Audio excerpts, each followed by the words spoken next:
Ayan na guys, kumukulo na ang aking sarsyadong isda. Ayan, lagyan natin ng sili. At patay na natin ang apoy. Ayan guys, sarsyadong isda na may pechay sili. Thank you for watching. Good afternoon guys. Magluluto po tayo ngayon ng simpleng sarsyadong isda. Yan guys ang aking ingredients. Pritong isda and maraming kamatis, bawang, sibuyas. Optional yung sili, tsaka itlog and pechay. Yan guys. So mainit na ang kawali kaya ilalagay na po natin ang mga ingredients. Yan guys.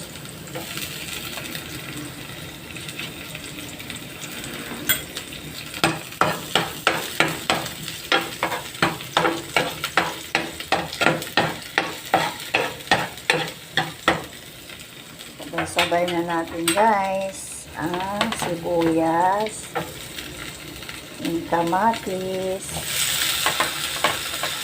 para sabay-sabay umula ng konti. Simpleng ulam guys, pero masustansya. Mas gusto ko yung mga ganitong ulam. Marami kasi akong tirang isda, kaya pwedeng gawa ng ibang putahe, ibang luto. Hintay natin kumula ng konti guys.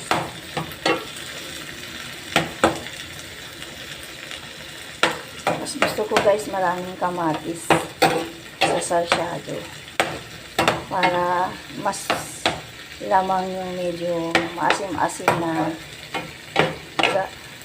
maasim-asim ang lasa na natural na galing sa kamatis. Maasim-asim ng konti. Natural.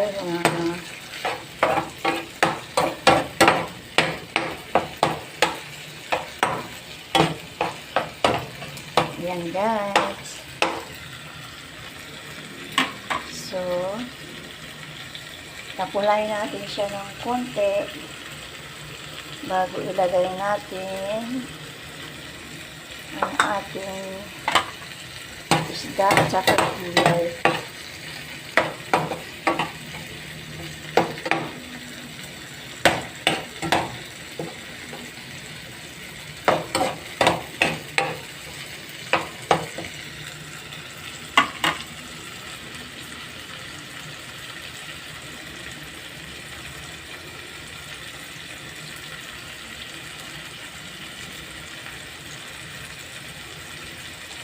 And guys, ang sarap ang sarsyado pag medyo mainit-init pa ihakain sa lamesa. Sarap ng kain mo guys.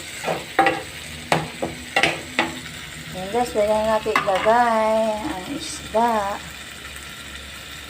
Ang mga isda.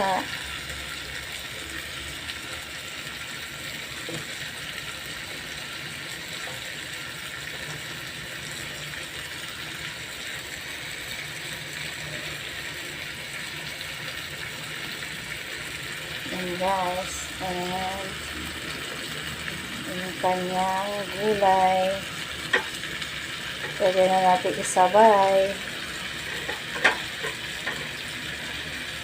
at lagyan natin ng yung pinakasabaw niya guys, yung dalawang pwede mong haluan ng konting tubig.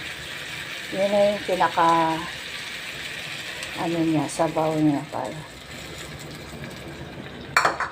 lagyan ng konting soy sauce, seasoning and paminta.